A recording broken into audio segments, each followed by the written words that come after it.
17.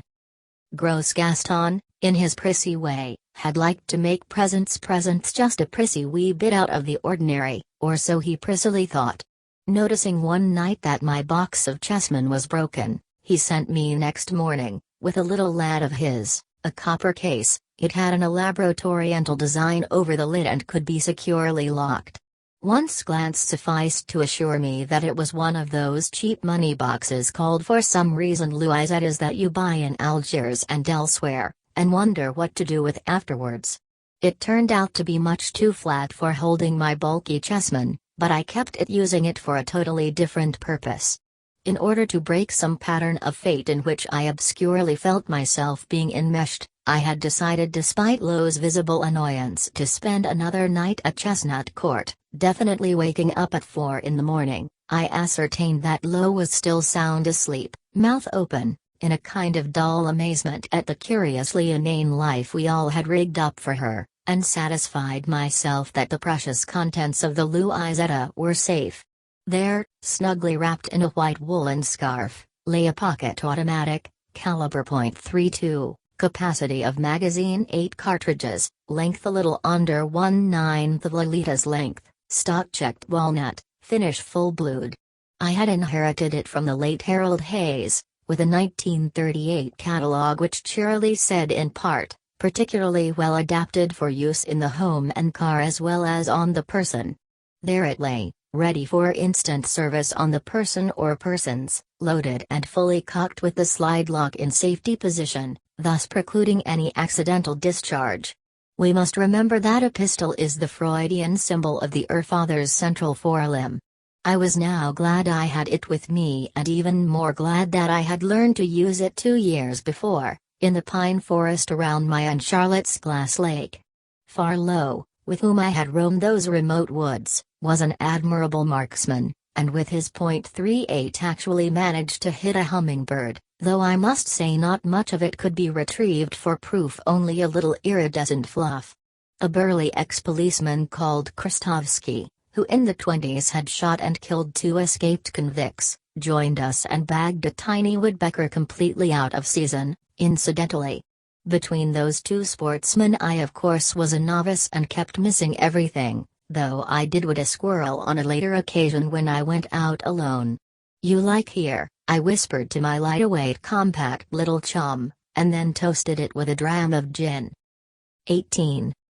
The reader must now forget chestnuts and colts, and accompany us further west. The following days were marked by a number of great thunderstorms, or perhaps there was but one single storm which progressed across country in ponderous frog leaps and which we could not shake off, just as we could not shake off Detective Trapp, for it was during those days that the problem of the Aztec red convertible presented itself to me, and quite overshadowed the theme of Lo's lovers. Queer. I, who was jealous of every male we met, queer, how I misinterpreted the designations of doom. Perhaps I had been lulled by Lo's modest behavior in winter, and anyway it would have been too foolish even for a lunatic to suppose another Humbert was avidly following Humbert, and Humbert snipped at with Jovian fireworks, over the great and ugly plains. I surmised, dong, that the red yak keeping behind us at a discreet distance mile after mile was operated by a detective whom some busybody had hired to see what exactly Humbert Humbert was doing with that minor stepdaughter of his. As happens with me at periods of electrical disturbance and crepitating lightnings, I had hallucinations. Maybe they were more than hallucinations. I do not know what she or he, or both, had put into my liquor, but one night I felt sure somebody was tapping on the door of our cabin, and I flung it open, and noticed 2 things: that I was stark naked, and that, white glistening in the rain-dripping darkness, there stood a man holding before his face the mask of jutting chin, a grotesque sleuth in the funnies. He emitted a muffled guffaw and scurried away, and I reeled back into the room, and fell asleep again, and am not sure even to this day that the visit was not a drug-provoked dream. I have thoroughly studied Trapp's type of humor, and this might have been a plausible sample. Oh, crude and absolutely ruthless. Somebody, I imagined, was making money on those masks of popular monsters and morons. Did I see next morning two urchins rummaging in a garbage can and trying on jutting chin? I wonder. It may all have been a coincidence due to atmospheric conditions, I suppose. Being a murderer with a sensational but incomplete and unorthodox memory, I cannot tell you, ladies and gentlemen, the exact day when I first knew with utter certainty that the red convertible was following us. I do remember, however, the first time I saw its driver quite clearly. I was proceeding slowly one afternoon through torrents of rain and kept seeing that red ghost swimming and shivering with lust in my mirror, when presently the deluge dwindled to a patter, and then was suspended altogether. With a swishing sound a sunburst swept the highway, and needing a pair of new sunglasses, I puzzled up at a filling station. What was happening was a sickness, a cancer, that could not be helped, so I simply ignored the fact that our quiet pursuer, in his converted state, stopped a little behind us at a cafe or bar bearing the idiotic sign, "The Bustle, a deceitful seatful." Having seen to the needs of my car, I walked into the office to get those glasses and pay for the gas. As I was in the act of signing a traveler's check and wondered about my exact whereabouts, I happened to glance through a side window, and saw a terrible thing. A broad-backed man, baldish, in an oatmeal coat and dark brown trousers, was listening to Lo, who was leaning out of the car and talking to him very rapidly, her hand with outspread fingers going up and down as it did when she was very serious and emphatic. What struck me with sickening force was, how should I put it, the voluble familiarity of her way, as if they had known each other for weeks and weeks. I saw him scratch his cheek and nod, and turn, and walk back to his convertible, a broad and thickish man of my age, somewhat resembling Gustav Trapp, a cousin of my father's in Switzerland, same smoothly tanned face, fuller than mine, with a small dark mustache and a rosebud degenerate mouth. Lolita was studying a road map when I got back into the car. "What did that man ask you, Lol?" "Man? Oh, that man. Oh yes. Oh, I don't know. He wondered if I had a map. Lost his way, I guess." We drove on, and I said, "Now listen, Lo. I do not know whether you are lying or not, and I do not know whether you are insane or not, and I do not care for the moment, but that person has been following us all day, and his car was at the motel yesterday, and I think he is a cop. You know perfectly well what will happen and where you will go if the police find out about things. Now I want to know exactly what he said to you and what you told him." She laughed. "If he's really a cop," she said shrilly but not illogically, "the worst thing we could do would be to show him we are scared. Ignore him, Dad." "Did he ask where we were going?" "Oh, he knows that," mocking me. "Anyway," I said, giving up, "I have seen his face now. He is not pretty. He looks exactly like a relative of mine called Trapp. Perhaps he is Trapp. If I were you, look, all the nines are changing into the next 1,000. When I was a little kid," she continued unexpectedly, "I used to think they'd stop and go back to nines, if only my mother agreed to put the car in reverse. It was the first time, I think, she spoke spontaneously of her pre-Humbertian childhood, perhaps. The theater had taught her that trick, and silently we traveled on, unpursued.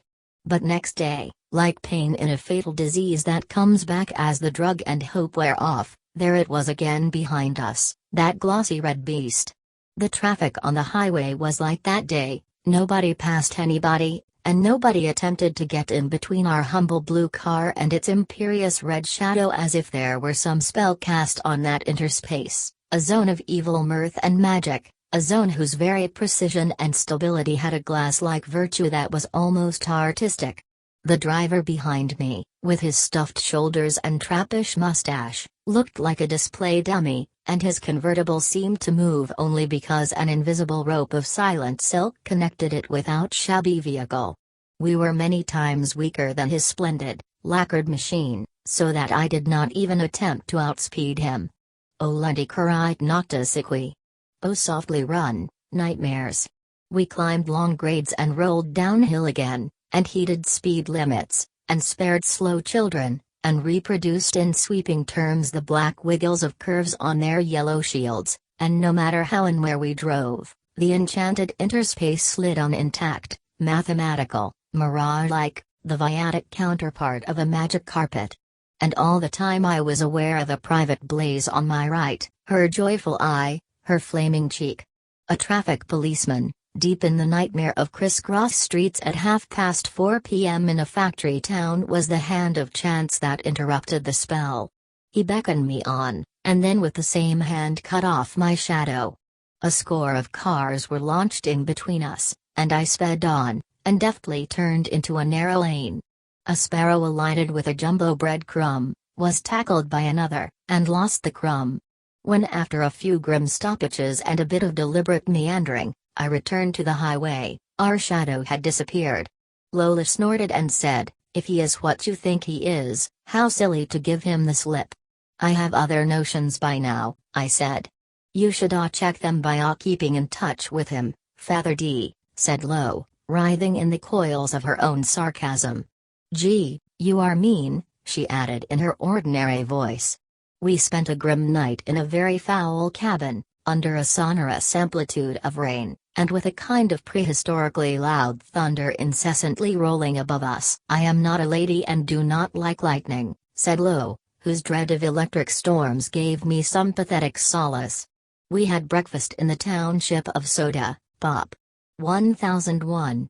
"Judging by the terminal figure," I remarked, "Fat Face is already here." "Your humor," said Lo, "is side-splitting, father."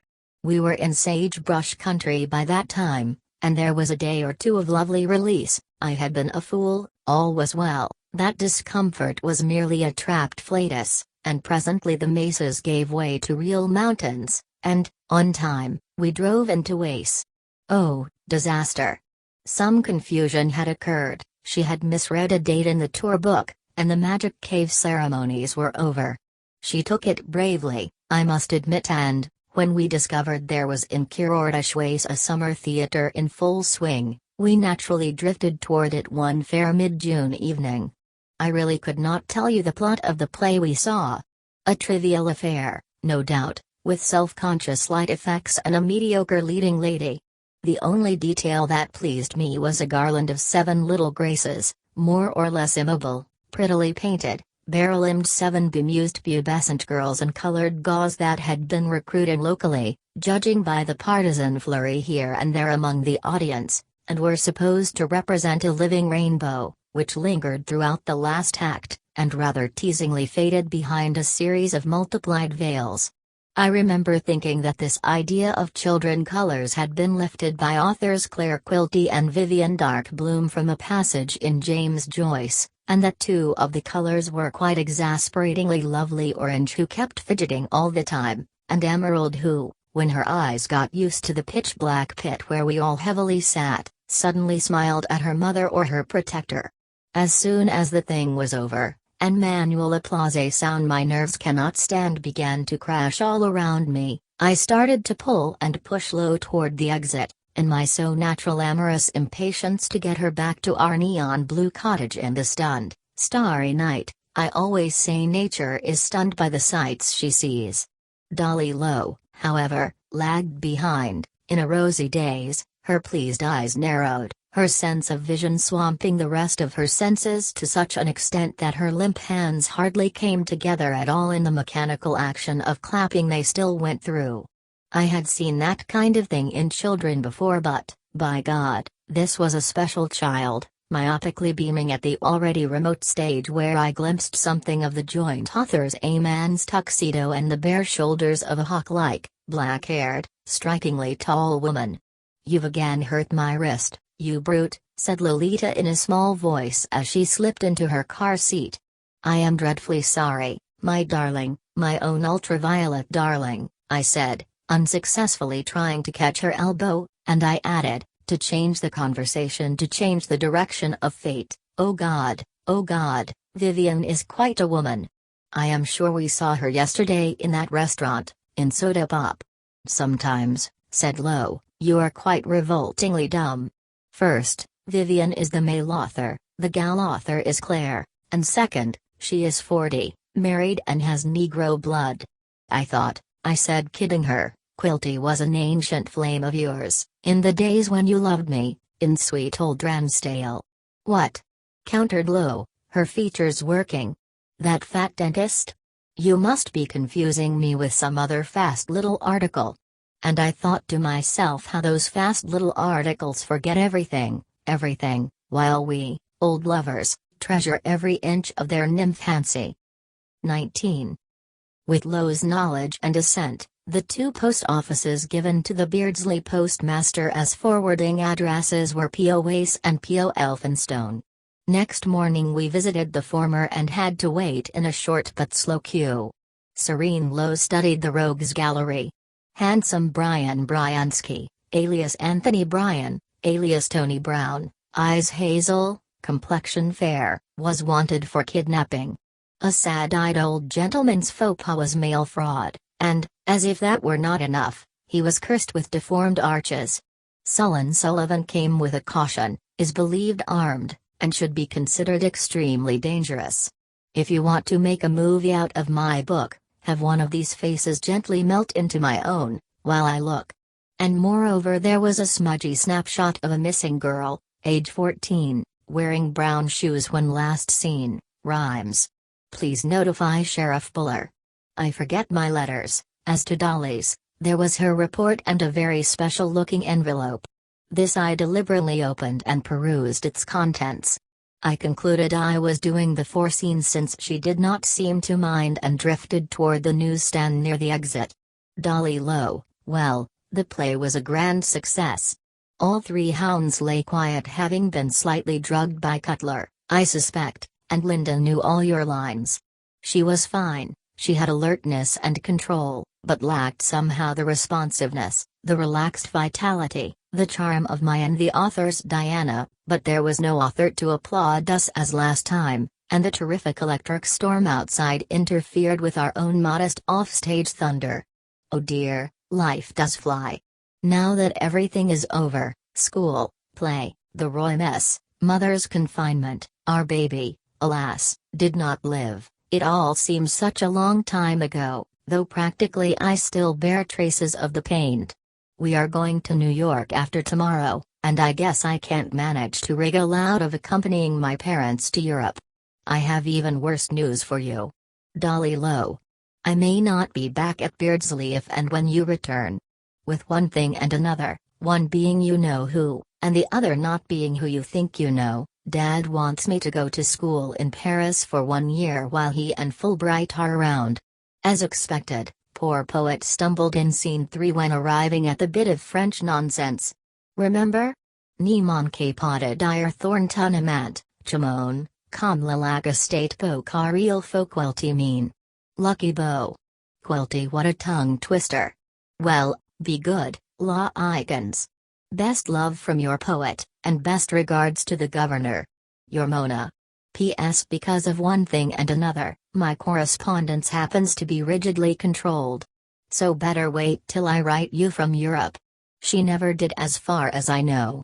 The letter contained an element of mysterious nastiness that I am too tired today to analyze. I found it later preserved in one of the tour books, and give it here Thorntider documentaire. I read it twice. I looked up from the letter and was about to. There was no Lo to behold. While I was engrossed in Mona's witchery, Lo had shrugged her shoulders and vanished. Did you happen to see? I asked of a hunchback sweeping the floor near the entrance. He had, the old lecturer. He guessed she had seen a friend and had hurried out. I hurried out too. I stopped. She had not. I hurried on. I stopped again. It had happened at last. She had gone forever. In later years I have often wondered why she did not go forever that day. Was it the retentive quality of her new summer clothes in my locked car? Was it some unripe particle in some general plan?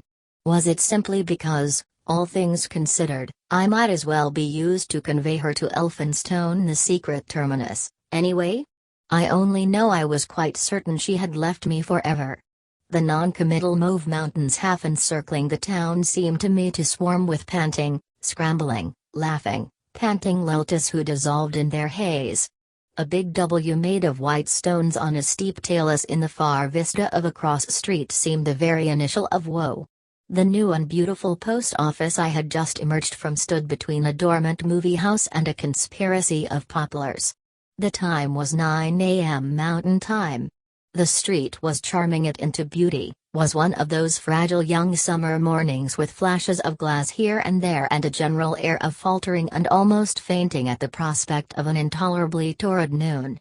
Crossing over, I loafed and leafed, as it were, through one long block: drugs, real estate, fashions, auto parts, cafe, sporting goods, real estate, furniture, appliances, Western Union, cleaners, grocery. Officer, my daughter has run away. In collusion with a detective, in love with a blackmailer. Took advantage of my utter helplessness. I peered into all the stores. I deliberated inly if I should talk to any of the sparse foot passengers. I did not. I sat for a while in the parked car. I inspected the public garden on the east side. I went back to fashions and auto parts. I told myself with a burst of furious sarcasm unrecanment that I was crazy to suspect her, that she would turn up any minute. She did. I wheeled around and shook off the hand she had placed on my sleeve with a timid and imbecile smile. "Get into the car," I said. She obeyed, and I went on pacing up and down, struggling with nameless thoughts, trying to plan some way of tackling her duplicity. Presently she left the car and was at my side again. My sense of hearing gradually got tuned into station low again, and I became aware she was telling me that she had met a former girlfriend. Yes? Whom? A Beardsley girl. Good. I know every name in your group. Alice Adams? The girl was not in my group. Good. I have a complete student list with me. Her name, please. She was not in my school. She is just a town girl in Beardsley. Good. I have the Beardsley directory with me too. We'll look up all the Browns. I only know her first name. Mary or Jane? No, Dolly, like me. So that's the dead end, the mirror you break your nose against. Good. Let us try another angle. You have been absent 28 minutes. What did the two Dollys do? We went to a drugstore. And you had there? Oh, just a couple of Cokes. Careful, Dolly. We can check that, you know. At least, she had. I had a glass of water. Good. Was it that place there? Sure. Good, come on, we'll grill the soda jerk. Wait a second, come to think it might have been further down just around the corner. Come on all the same. Go in please. Well, let's see. Opening a chain telephone book. Dignified funeral service.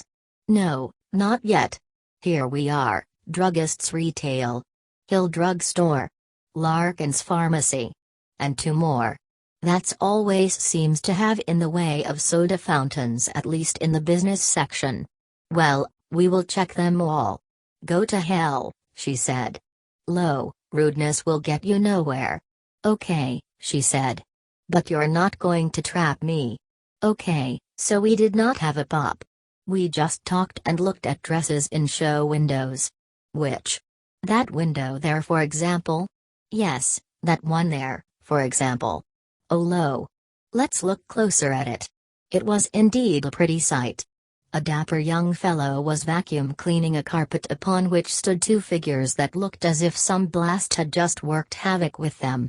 One figure was stark naked, wigless and armless.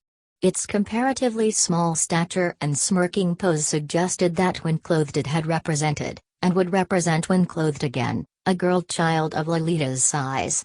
But in its present state it was sexless.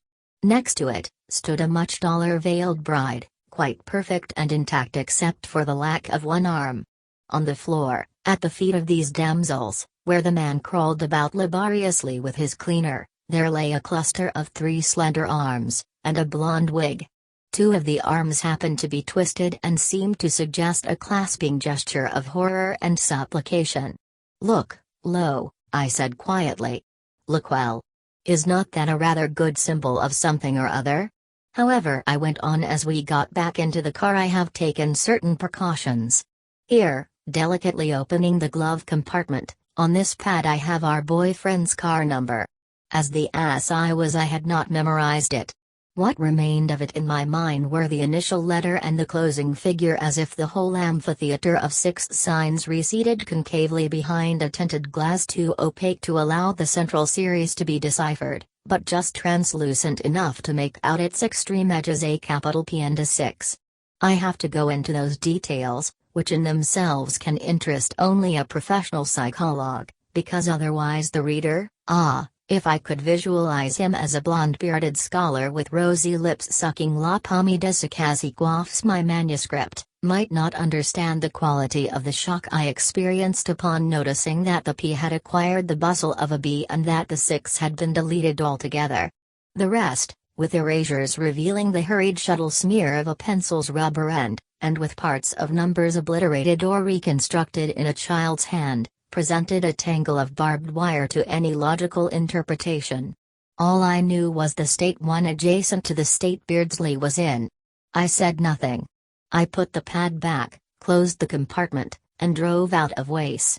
Lo had grabbed some comics from the back seat and, mobile white-bloused, one brown elbow out of the window, was deep in the current adventure of some cloud or clown. 3 or 4 miles out of Wace, I turned into the shadow of a picnic ground where the morning had dumped its litter of light on an empty table. Lo looked up with a semi-smile of surprise, and without a word I delivered a tremendous backhand cut that caught her smack on her hot hard little cheekbone. And then the remorse, the poignant sweetness of sobbing atonement, groveling love, the hopelessness of sensual reconciliation. In the velvet night, at Marana Motel, Marana, I kissed the yellowish soles of her long-toed feet, I immolated myself. But it was all of no avail. Both doomed were we. And soon I was to enter a new cycle of persecution. In a street of Wace, on its outskirts. Oh, I am quite sure it was not a delusion. In a street of Wace, I had glimpsed the Aztec red convertible, or its identical twin. Instead of trap, it contained 4 or 5 loud young people of several sexes, but I said nothing. After Wace a totally new situation arose. For a day or two, I enjoyed the mental emphasis with which I told myself that we were not, and never had been followed, and then I became sickeningly conscious that Trap had changed his tactics and was still with us, in this or that rented car. A veritable Proteus of the highway, with bewildering ease he switched from one vehicle to another. This technique implied the existence of garages specializing in stage automobile operations, but I never could discover the remises he used. He seemed to patronize at first the Chevrolet genus, beginning with a Campus Cream convertible, then going on to a small Horizon Blue sedan, and thenceforth fading into surf gray and driftwood gray. Then he turned to other makes and passed through a pale dull rainbow of paint shades, and one day I found myself attempting to cope with the subtle distinction between our own dream blue Melmoth and the crest blue Oldsmobile he had rented. Grays, however, remained his favorite cryptochromism, and, in agonizing nightmares, I tried in vain to sort out properly such ghosts as Chrysler's Shell Gray, Chevrolet's Thistle Gray, Dodge's French Gray.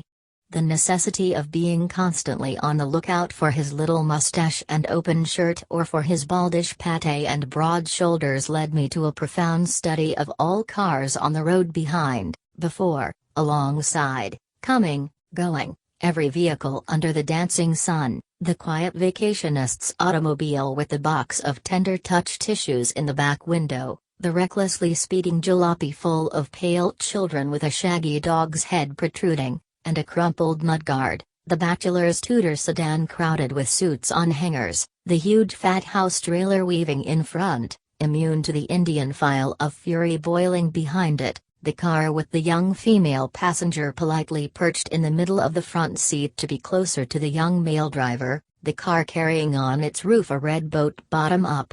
The gray car slowing up before us, the gray car catching up with us. We were in mountain country, somewhere between Snow and Champion, and rolling down an almost imperceptible grade, when I had my next distinct view of Detective Paramore Trap. The gray mist behind us had deepened and concentrated into the compactness of a Dominion blue sedan.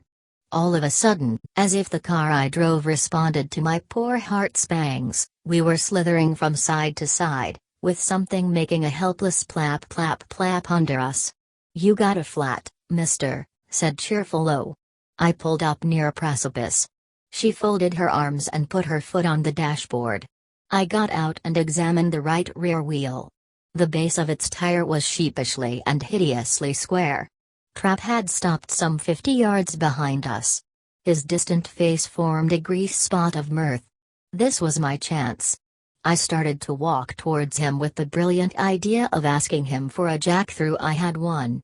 He backed a little. I stubbed my toe against a stone and there was a sense of general laughter. Then a tremendous truck loomed from behind Trap and thundered by me, and immediately after, I heard it utter a convulsive honk. Instinctively I looked back and saw my own car gently creeping away. I could make out Lo ludicrously at the wheel, and the engine was certainly running, though I remembered I had cut it but had not applied the emergency brake, and during the brief space of throb time that it took me to reach the croaking machine, which came to a standstill at last, it dawned upon me that during the last 2 years little Lo had had ample time to pick up the rudiments of driving. As I wrenched the door open, I was goddamn sure she had started the car to prevent me from walking up to Trap. Her trick proved useless, however, for even while I was pursuing her he had made an energetic U-turn and was gone. I rested for a while. Lo asked wasn't I going to thank her. The car had started to move by itself, and getting no answer, she immersed herself in a study of the map. I got out again and commenced the ordeal of the orb, as Charlotte used to say. Perhaps I was losing my mind. We continued our grotesque journey. After a forlorn and useless dip, we went up and up. On a steep grade I found myself behind the gigantic truck that had overtaken us. It was now groaning up the winding road and was impossible to pass. Out of its front part a small oblong of smooth silver, the inner wrapping of chewing gum, escaped and flew back into our windshield. It occurred to me that if I were really losing my mind, I might end by murdering somebody. In fact, said high and dry Humbert to floundering Humbert, it might be quite clever to prepare things to transfer the weapon from box to pocket so as to be ready to take advantage of the spell of insanity when it does come. 20. By permitting Lolita to study acting I had, fond fool, suffered her to cultivate deceit. It now appeared that it had not been merely a matter of learning the answers to such questions as what is the basic conflict in Hedda Gabler, or where are the climaxes in Love Under the Lintons, or analyze the prevailing mood of Cherry Orchard. It was really a matter of learning to betray me. How I deplored now the exercises in sensual simulation that I had so often seen her go through in our Beardsley parlor when I would observe her from some strategic point while she, like a hypnotic subject of a performer in a mystic rite, produced sophisticated version of infantile make-believe by going through the mimetic actions of hearing a moan in the dark, seeing for the first time a brand new young stepmother, tasting something she hated, such as buttermilk, smelling crushed grass in a lush orchard, or touching mirages of objects with her sly, slender, girl-child hands. Among my papers I still have a mimeographed sheet suggesting tactile drill. Imagine yourself picking up and holding a ping-pong ball, an apple, a sticky date, a new flannel fluffed tennis ball, a hot potato, an ice cube, a kitten, a puppy, a horseshoe, a feather, a flashlight. Knead with your fingers the following imaginary things: a piece of bread, India rubber, a friend's aching temple, a sample of velvet, a rose petal. You are a blind girl. Palpate the face of a Greek youth, Cyrano, Santa Claus, a baby, a laughing fawn, a sleeping stranger, your father. But she had been so pretty in the weaving of those delicate spells, in the dreamy performance of her enchantments and duties. On certain adventurous evenings, in Beardsley, I also had her dance for me with the promise of some treat or gift, and although these routine leg-parted leaps of hers were more like those of a football cheerleader than like the languorous and jerky motions of a Parisian petty rat, the rhythms of her not quite nubile limbs had given me pleasure. But all that was nothing, absolutely nothing, to the indescribable itch of rapture that her tennis game produced in me, the teasing delirious feeling of teetering on the very brink of unearthly order and splendor. Despite her advanced age, she was more of an infant than ever, with her apricot-colored limbs, in her subteen tennis togs. Wing gentleman. No hereafter is acceptable if it does not produce her as she was then, in that Colorado resort between Snow and Elphinstone, with everything right, the white wide little boy shorts, the slender waist, the apricot midriff, the white breast kerchief whose ribbons went up and encircled her neck to end behind in a dangling knot, leaving bare her gaspingly young and adorable apricot shoulder blades with that pubescence and those lovely gentle bones, and the smooth, downward tapering back. Her cap had a white peak. Her racket had cost me a small fortune. Idiot, triple idiot. I could have filmed her. I would have had her now with me, before my eyes, in the projection room of my pain and despair. She would wait and relax for a bar or two of white line time before going into the act of serving, and often bounced the ball once or twice, or pawed the ground a little, always at ease, always rather vague about the score, always cheerful as she so seldom was in the dark life she led at home. Her tennis was the highest point to which I can imagine a young creature bringing the art of make-believe, although I dare say, for her it was the very geometry of basic reality. The exquisite clarity of all her movements had its auditory counterpart in the pure ringing sound of her every stroke. The ball, when it entered her aura of control, became somehow whiter, its resilience somehow richer, and the instrument of precision she used upon it seemed inordinately prehensile and deliberate at the moment of clinging contact. Her form was, indeed, an absolutely perfect imitation of absolutely top-notch tennis without any utilitarian results. As Edge's sister, Electra Gold, a marvelous young coach, said to me once while I sat on a pulsating hard bench watching Dolores Haze toying with Linda Hall, and being beaten by her, "Dolly has a magnet in the center of her racket guts, but why the heck is she so polite?" Ah, Electra, what did it matter, with such grace? I remember at the very first game I watched being drenched with an almost painful convulsion of beauty assimilation. My Lolita had a way of raising her bent left knee at the ample and springy start of the service cycle, when there would develop and hang in the sun for a second a vital web of balance between toed foot, pristine armpit, burnished arm and far back flung racket, as she smiled up with gleaming teeth at the small globe suspended so high in the zenith of the powerful and graceful cosmos she had created for the express purpose of falling upon it with a clean resounding crack of her golden whip. It had, that serve of hers, beauty, directness, youth, a classical purity of trajectory, and was, despite its spanking pace, fairly easy to return, having as it did no twist or sting to its long elegant hop. That I could have had all her strokes, all her enchantments, immortalized in segments of celluloid, makes me moan today with frustration. They would have been so much more than the snapshots I burned. Her overhead volley was related to her service as the envoy is to the ballade, for she had been trained, my pet, to patter up at once to the net on her nimble, vivid, white-shod feet. There was nothing to choose between her forehand and backhand drives, they were mirror images of one another. My very loins still tingle with those pistol reports repeated by crisp echoes and Electra's cries. One of the pearls of Dolly's game was a short half-volley that Ned Latam had taught her in California. She preferred acting to swimming, and swimming to tennis, yet I insist that had not something within her been broken by me, not that I realized it, then ! She would have had on the top of her perfect form the will to win, and would have become a real girl champion. Dolores, with 2 rackets under her arm, in Wimbledon. Dolores endorsing a dromedary. Dolores turning professional. Dolores acting a girl champion in a movie. Dolores and her gray, humble, hushed husband coach, old Humbert. There was nothing wrong or deceitful in the spirit of her game unless one considered her cheerful indifference toward its outcome as the feint of a nymphette. She who is so cruel and crafty in everyday life, revealed an innocence, a frankness, a kindness of ball placing, that permitted a second-rate but determined player, no matter how uncouth and incompetent, to poke and cut his way to victory.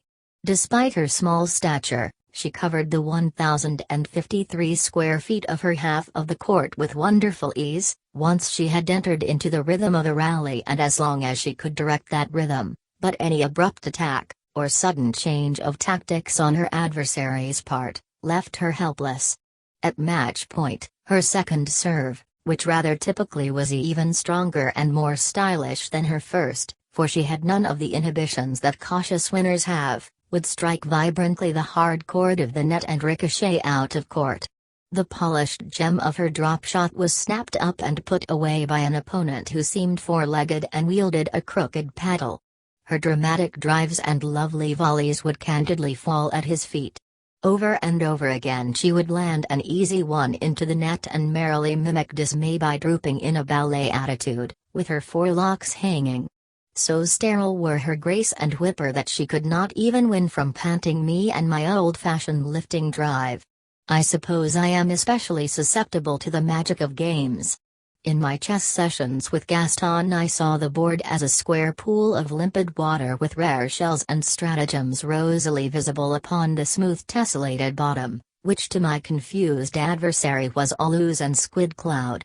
Similarly, the initial tennis coaching I had inflicted on Lolita prior to the revelations that came to her through the great Californian's lessons remained in my mind as oppressive and distressful memories, not only because she had been so hopelessly and irritatingly irritated by every suggestion of mine, but because the precious symmetry of the court, instead of reflecting the harmonies latent in her, was utterly jumbled by the clumsiness and lassitude of the resentful child I mistaught.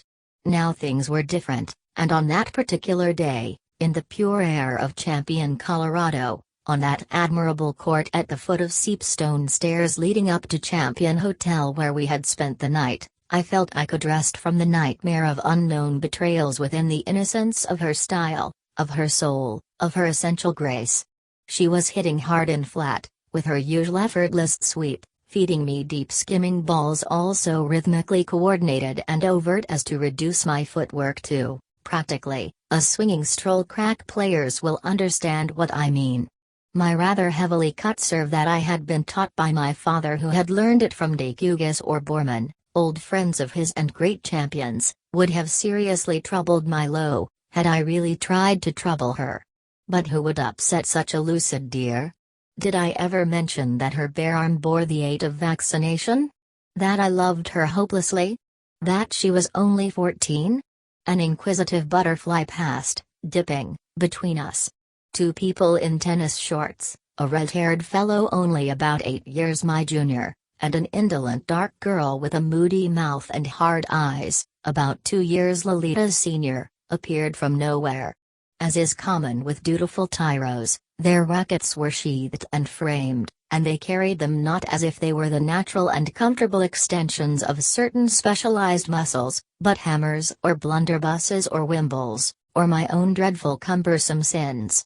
Rather unceremoniously seating themselves near my precious coat, on a bench adjacent to the court, they fell to admiring very vocally a rally of some 50 exchanges that Lo innocently helped me to foster and uphold until there occurred a syncope in the series, causing her to gasp as her overhead smash went out of court, whereupon she melted into winsome merriment, my golden pet.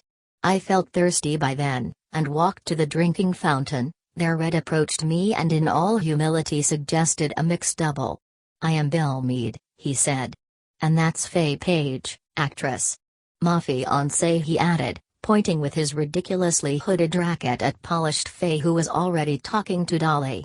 I was about to reply sorry, but, for I hate to have my filly involved in the chops and jabs of cheap bunglers, when a remarkably melodious cry diverted my attention. A bellboy was tripping down the steps from the hotel to our court and making me signs.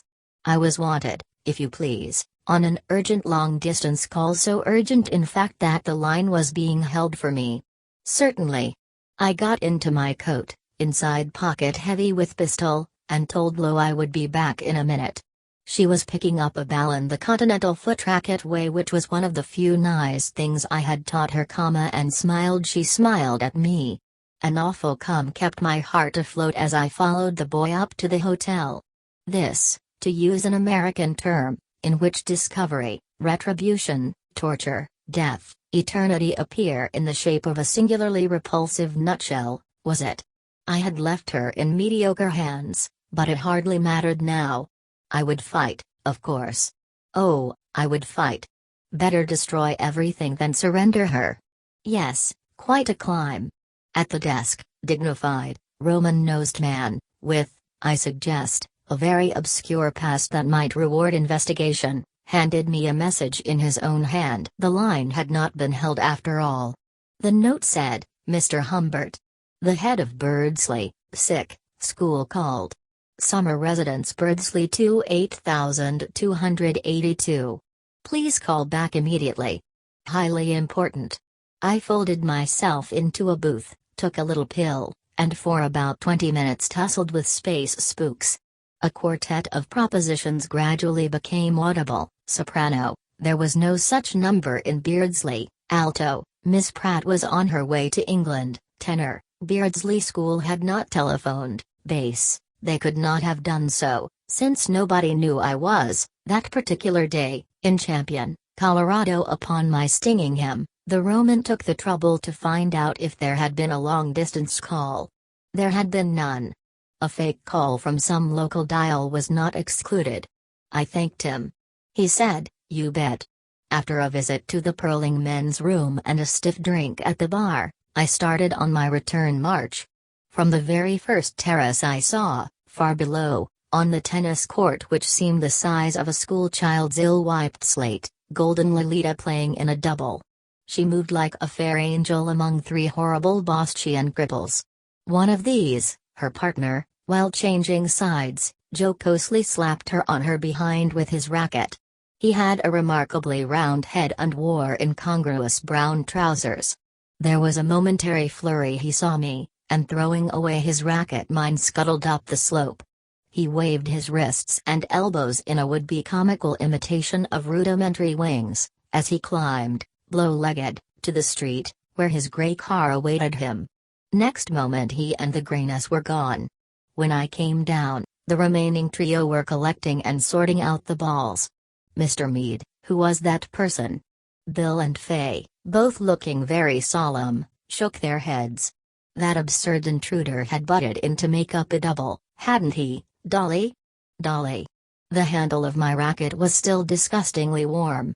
Before returning to the hotel, I ushered her into a little alley half smothered in fragrant shrubs, with flowers like smoke, and was about to burst into ripe sobs and plead with her imperturbed dream in the most abject manner for clarification, no matter how meretricious, of the slow awfulness enveloping me, when we found ourselves behind the convulsed Meade twosome assorted people, you know, meeting among idyllic settings in old comedies. Bill and Fay were both weak with laughter. We had come at the end of their private joke. It did not really matter. Speaking as if it really did not really matter, and assuming, apparently, that life was automatically rolling on with all its routine pleasures, Lolita said she would like to change into her bathing things, and spend the rest of the afternoon at the swimming pool. It was a gorgeous day. Lolita,